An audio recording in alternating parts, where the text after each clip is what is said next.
Welcome back to the ABC General Hospital Spoilers channel.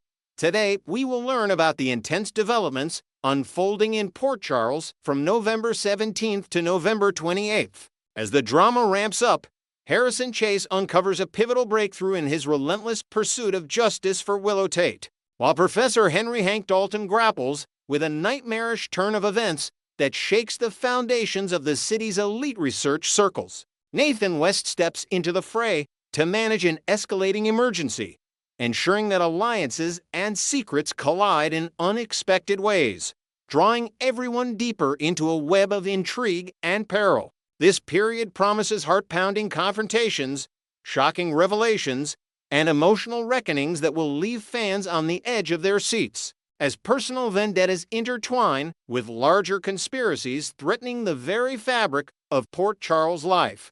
Week of November 17th to 21st.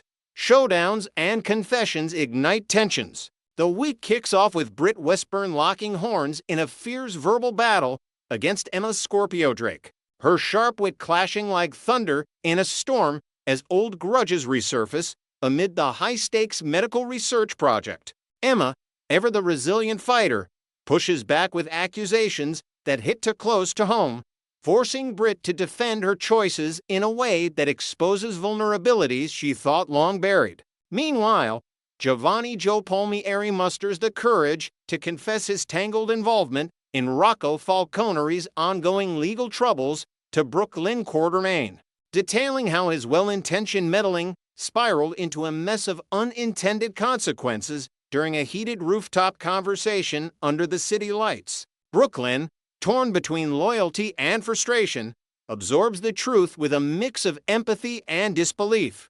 Her music career aspiration momentarily sidelined by this family crisis that echoes her own past deceptions. Word of Gio's admission spreads quickly when Dante Falconeri overhears fragments of the discussion at the Quartermain mansion, his detective instincts flaring as he pieces together the full scope of his biological son's role in the fiasco. Dandy's reaction erupts like a volcano, his protective fury aimed squarely at Joe, who faces not just paternal disappointment, but a barrage of questions about loyalty and accountability that could fracture their budding father-son bond irreparably. In a deeper analysis of this rift, Dandy's explosive temper highlights the Falconeri family's history of hidden truths, where every confession risks unraveling fragile relationships built on half-spoken promises, adding layers of emotional depth to Gio's journey toward redemption. As the dust settles from these family fireworks, Britt issues a bold ultimatum that reverberates through the research facility, potentially targeting Jen Sidwell with demands for immediate resolution to the Rocco entanglement. Britt, acutely aware of her indispensable expertise in the experimental trials, leverages her position by warning that she'll abandon the project entirely unless the legal clouds over Rocco clear. Her voice steadied despite the undercurrent of fear gnawing at her resolve. Sidwell, the cunning overseer of the operation, counters with a chilling reminder of the life-sustaining medication doses under his control, painting a picture of dependency that tests Britt's defiance like a high-wire act without a net. This standoff not only underscores Britt's precarious health battle, but also dissects the power dynamics in scientific pursuits, where ethical lines blur under the pressure of groundbreaking discoveries and personal survival. Regardless of how the ultimatum plays out, Sidwell's shadowy machinations extend to eliminating the Professor Dalton wildcard, transforming a minor annoyance into a calculated strike. Laura Collins, fiery and unyielding, publicly unleashes her wrath on Dalton during a crowded town hall meeting, her words slicing through the air like daggers as she accuses him of undermining the community's trust with his opaque research affiliations. In retaliation, Sidwell orchestrates a setup that ensnares Laura in a web of scandal, culminating in a terrifying vehicular nightmare where her car becomes the unwitting stage for chaos. Imagine the scene: Dalton suddenly thrust into the path of oncoming traffic, engineered to appear as if Laura deliberately accelerated toward him, her screams echoing as brakes fail and witnesses gasp in horror. This fabricated accident not only imperils her mayoral campaign, but forces a profound examination of how public figures like Laura navigate smears that exploit their passion for justice. Laura endures a devastating hit from the election tallies, her lead crumbling under the weight of baseless rumors, only to confront the immediate terror of the Dalton incident that leaves her shaken and isolated. Nathan West springs into heroic mode, coordinating rescue efforts and providing steadfast support as Laura processes the trauma.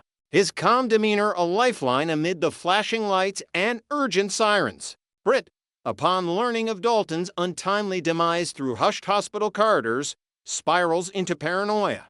Convinced Sidwell's hand is behind it and whispering fears that her own fate could follow suit, her mind racing with visions of silenced collaborators. This sequence amplifies the thriller elements of the storyline, analyzing how loss ripples through interconnected lives, turning allies into suspects and trust into a luxury few can afford in Port Charles. Jason Morgan, ever the interrogator with a no-nonsense edge, corners Britt in a dimly lit safe house for an intense questioning session, probing deep into the research's murky ethics and Dalton's fatal targeting as clues to a larger syndicate. Britt's evasive answers reveal glimpses of classified experiments involving neural enhancements and corporate espionage. Her reluctance born from a lifetime of phase shadows that make vulnerability feel like surrender. Carly Corinthos, meanwhile, sweats under Jack Brennan's relentless cross-examination at a secluded diner, her quick thinking covering traces of her covert alliance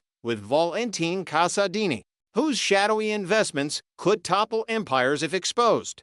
Brennan's piercing gaze forces Carly to improvise alibis laced with half-truths, dissecting her evolution from coffee shop owner to strategic player in a game where one slip could doom her family ties. At the opulent Metro Court, Sonny Corinthos interrupts Michael Corinthos' intimate dinner with Jacinda, the air thick with unspoken judgments as introductions mask underlying suspicions. Sonny's charm cracks when he questions the authenticity of Michael's fabricated romance, seeing it as a flimsy shield for deeper schemes tied to corporate takeovers and personal vendettas. This encounter layers in Corinthos' family dynamics, exploring how fabricated relationships strain blood bonds, with Sonny's intuition serving as a mirror to Michael's internal conflicts over power and legacy. Chase's breakthrough and personal stakes. Harrison Chase doubles down on his independent probe for Willow Tate's benefit,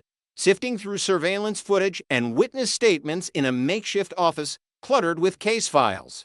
His determination fueled by memories of her unwavering support during his own trials. His efforts yield a major revelation to share with Alexis Davis, potentially including ironclad proof that Ezra Boyle was entangled with Jacinda on the night of Drew Kane's shooting, a timeline corroborated by hotel logs and cryptic messages that rewrite the narrative of innocence and guilt. This discovery not only bolsters Willow's defense, but invites a closer look at Boyle's shadowy network, where alibis unravel like threads in a conspiracy tapestry, offering hope amid the courtroom despair. Week of November 24th to 28th, returns, recoveries, and holiday shadows. Tracy Quartermain cuts short her luxurious spa retreat in the French Riviera, jetting back to Port Charles with a mix of relief and urgency after hearing whispers of family peril, arriving just in time to witness Ned Quartermain's steady recovery from his harrowing bypass surgery. Ned, pale but resolute in his hospital bed, recounts the terror of collapsing outside Bobby's diner, his finger jabbing accusingly at Drew Kane for abandoning him in that vulnerable moment. A betrayal that stings deeper than the surgical scars. Tracy unleashes a verbal torrent on Drew during a tense Quartermain gathering, her scathing wit dissecting his negligence, while simultaneously lauding Gio's quick thinking, rushing to call paramedics and stabilizing Ned with makeshift aid that turned potential tragedy into survival, highlighting Gio's growth from outsider to hero in the clan's eyes. As Thanksgiving approaches, Port Charles buzzes with preparations that contrast sharply with underlying anxieties, some families gathering around laden tables for turkey and heartfelt toasts, while others pace hospital waiting rooms or shadowed alleys, their celebrations hijacked by unresolved crises like election fallout and medical mysteries. Britt, amid the Rocco fallout and Dalton's ghost, contemplates lowering her defenses with Jason during a quiet moment by the docks. The salty breeze carrying her confessions about Sidwell's iron grip on the project details of coerced trials and ethical breaches that could free her but invite retaliation. This potential vulnerability arc delves into Britt's psyche, weighing isolation against the healing power of connection in a town rife with second chances. Willow Tate glimpses a ray of optimism if Chase's findings dismantle Michael's alibi with Jacinda, exposing cracks in the facade that could exonerate her from false accusations and restore her faith in the justice system. Chase's jackpot not only validates his grit, but symbolizes resilience against orchestrated lies, leaving Willow stronger, her spirit reignited by the promise of truth prevailing over deception in Port Charles' unforgiving arena. Next, we will learn about the explosive possibilities that could derail Willow Tate's high-stakes trial and shake the foundations of Port Charles forever. As tensions simmer in the heart of Port Charles, General Hospital fans are buzzing with anticipation over the impending trial of Willow Tate, where three shocking scenarios could unleash total pandemonium in the courtroom. Willow, the resilient young mother and nurse, has been navigating a nightmare ever since the mysterious shooting of Drew Kane thrust her into the spotlight as a prime suspect. Released on bail after a grueling stint that gave her a terrifying glimpse into the grim realities of life at Pentonville Penitentiary, Willow is fighting tooth and nail to reclaim her freedom and protect her family from the fallout. Her devoted husband, Michael Corinthos, stands by her side, but the weight of potential decades behind bars looms large, casting a shadow over their young children and the Quartermain legacy. Enter Alexis Davis, the sharp-witted attorney whose legal prowess has saved many a client from the brink. She's taken on Willow's defense with fierce determination, thanks to a strategic alliance forged with Drew Kane himself, who believes in her innocence down to his core. Alexis's game plan is crystal clear: dismantle the prosecution's case piece by piece, spotlight alternative suspects, and expose the web of lies that ensnared Willow in the first place. Yet, with the trial date fast approaching, whispers of courtroom drama suggest that nothing will unfold as expected. Curveballs are primed to fly, turning what should be a straightforward legal battle into a riveting spectacle of secrets, betrayals, and emotional reckonings that could redefine relationships across the town. Delving deeper into the first potential bombshell, Portia Robinson's long-buried secrets about her true whereabouts and the explosive baby daddy revelation could erupt like a volcano, forcing everyone to confront uncomfortable truths amid the trial's chaos. Portia, the compassionate chief of staff at General Hospital, has been walking a tightrope of deception ever since her affair with the enigmatic Isaiah Gannon came to light in hushed tones among Port Charles insiders. As Alexis masterfully redirects suspicion away from Willow, she might zero in on Portia as a more plausible alternative, armed with damning insights from Felicia Scorpio, the savvy private investigator whose intuition rarely misses a beat. Felicia has pieced together inconsistencies in Portia's alibi for the night Drew was gunned down, and under the relentless cross-examination spotlight, Portia could crack, confessing not just her intimate evening with Isaiah, but the deeper implications it carries. Imagine the courtroom gasping as Portia admits she was entangled in a passionate rendezvous at a secluded motel on the outskirts of town, far from the sterile hospital corridors where she claimed to be. This admission wouldn't just poke holes in her story, it could unravel Curtis Ashford's world, the man who's been her rock through thick and thin, now facing the gut-wrenching possibility that the child she's carrying isn't his at all. Curtis, still recovering from his own paralysis and rebuilding his life at the Savoy, might storm out in fury or demand a paternity test on the spot, igniting a family feud that spills beyond the courtroom into therapy sessions and heated confrontations. For Willow, this twist serves as a lifeline, shifting blame and buying precious time. But it also highlights the fragile web of trust in Port Charles, where one lie begets a cascade of heartbreak. Analysts of the show's intricate plotting often note how such revelations amplify the soap's signature themes of infidelity and redemption, drawing parallels to past scandals like the Ava Jerome cover-ups that left audiences reeling for weeks. Shifting gears to the second jaw-dropping twist, Michael Corinthos' supposedly ironclad alibi could crumble spectacularly under the weight of Jacinda Bracken's cunning deceit, pulling the rug out from under the defense and intensifying the scrutiny on the Corinthos clan. Michael, the strategic heir to Sonny's empire and Willow's unwavering supporter, has leaned heavily on Jacinda, a shadowy figure from the underbelly of Port Charles nightlife, to vouch for his whereabouts during the shooting. But Harrison Chase, the by-the-book detective with a personal stake in clearing Willow's name stemming from his own tangled history with the Corinthos family, has been quietly unraveling threads that point to foul play. Chase's suspicions ignited when he overheard whispers at a dimly lit bar that Jacinda was entangled with another high-profile client that fateful evening, possibly the ruthless Ezra Boyle, a name synonymous with underground dealings and veiled threats. By the time the trial heats up, Chase could present irrefutable evidence, a time-stamped security feed from a nearby casino, or a witness statement from a bartender who saw Jacinda slipping away with Ezra, proving that the alibi was nothing more than a fabricated shield cooked up in a moment of desperation. Picture Michael on the stand, his usual composure fracturing, as the prosecution paints him as the real architect of Drew's attack, motivated by lingering resentments from their shared history in the Quartermain business wars. This exposure wouldn't just jeopardize Willow's case, it could fracture Michael's alliance with his father Sonny,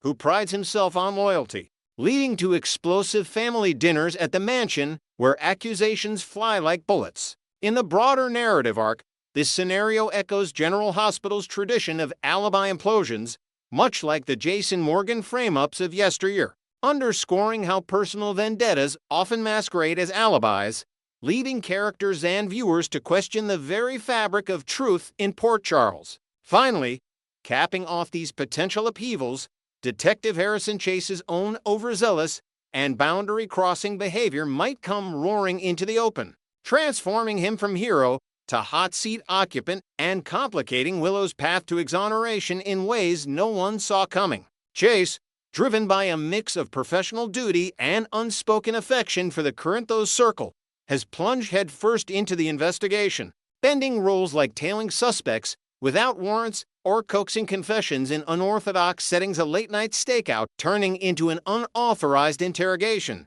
Perhaps his proximity to the case is undeniable.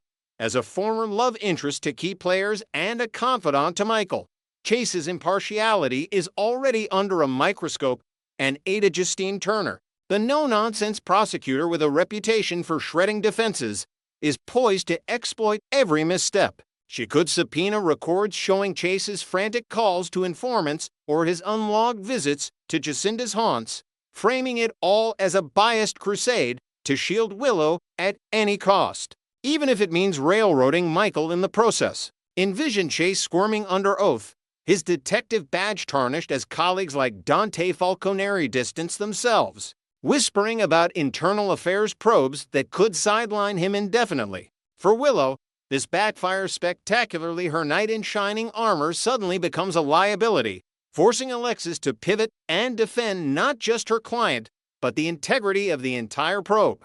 This layer of irony adds depth to the storyline, mirroring classic GH motifs where good intentions pave the road to scandal, as seen in the Derek Wells Alias saga, and reminding us that in Port Charles, even the enforcers of justice are fair game for the drama machine.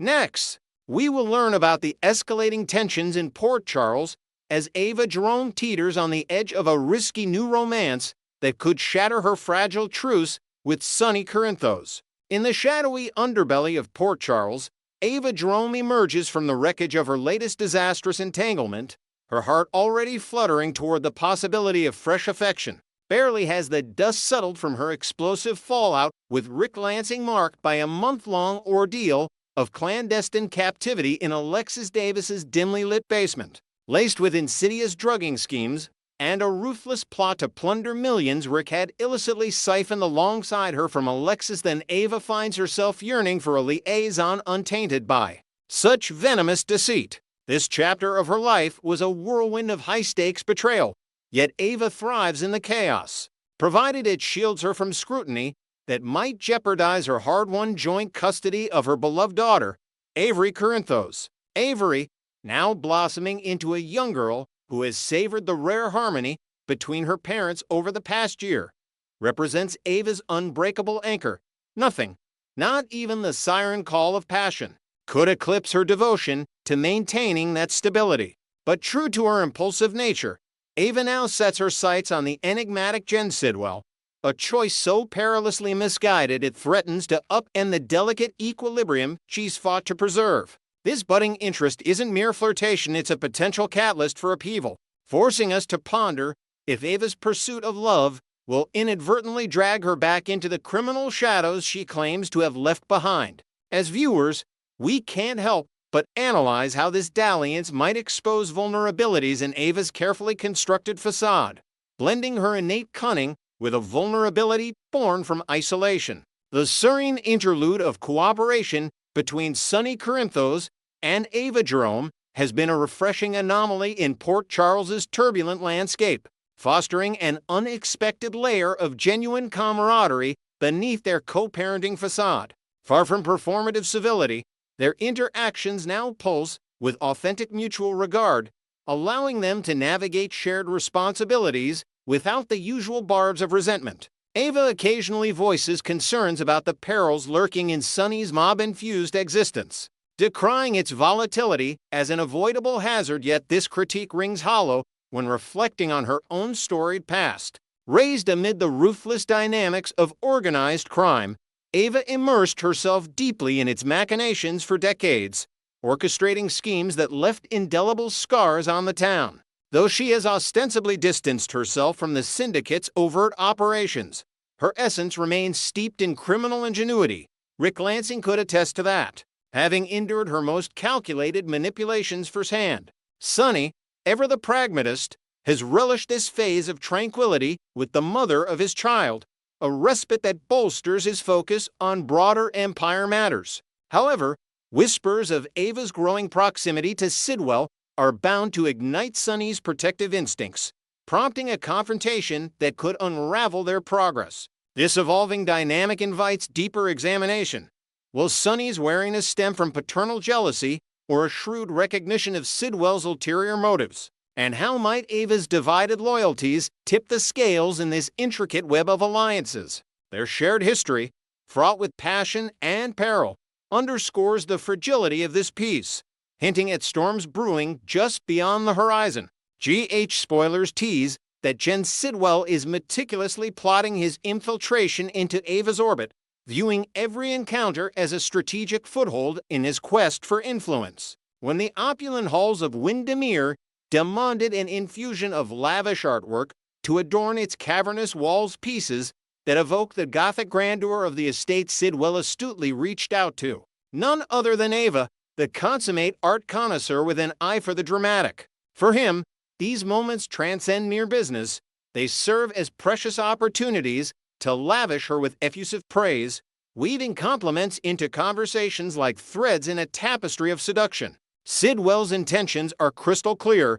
He envisions a bold advance toward Ava, and her subtle reciprocation suggests she's not immune to his charms. During a recent exchange, he probed gently into her ties with Sonny, hoping to unearth secrets from the mobster's veiled empire.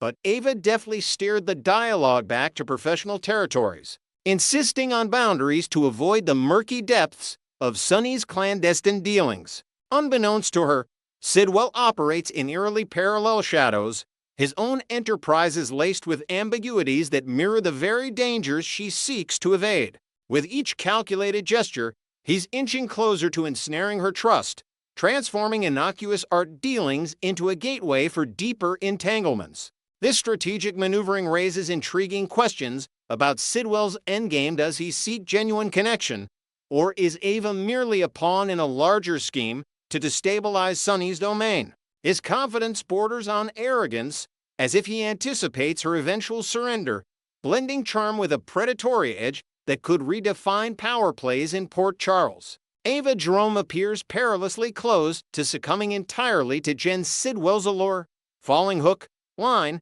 and sinker into a trap disguised as romantic renewal. Sidwell's prowess in navigating social intricacies is undeniable.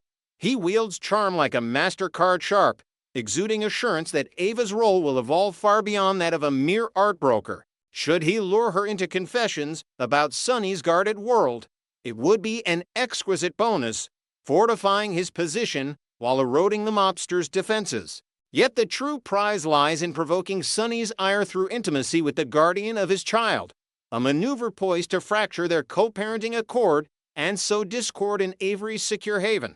How swiftly might this professional rapport morph into fervent passion? Ava's recent solitude, amplified by the Rick debacle, fuels her urgency for a rebound that promises excitement without immediate repercussions, perhaps even a luxurious escape to Sidwell's domain, away from the prying eyes of Port Charles. Introducing Sidwell into Avery's life, however tangential, would irrevocably shatter the hard-earned peace Sonny and Ava have cultivated, inviting chaos that could culminate in custody battles or worse. Ava's intellect is sharp, honed by years of survival in treacherous circles. Yet her desperation for validation might blind her to exploitation. Is she poised to welcome such manipulation as a balm for her wounds, or will a flicker of caution prevail? This scenario dissects Ava's psyche, her blend of resilience and recklessness, and whether self-preservation will triumph over the intoxicating pull of forbidden desire, potentially altering alliances in ways that ripple through the entire town. As Ava navigates this treacherous path, the ripple effects could extend far beyond her personal sphere, ensnaring other Port Charles residents in the fallout. Imagine the shockwaves if Sidwell's overtures lead to public displays of affection, drawing scrutiny from figures like Carly Spencer, who has long eyed Ava with suspicion, or even Laura Collins, whose ties to Windermere might unearth Sidwell's hidden agendas. Ava's history of resilient adaptation, from her early days entangled in the Jerome crime family to her reinvention as a gallery maven, suggests she could pivot if danger looms. But the stakes feel higher with Avery's well-being intertwined.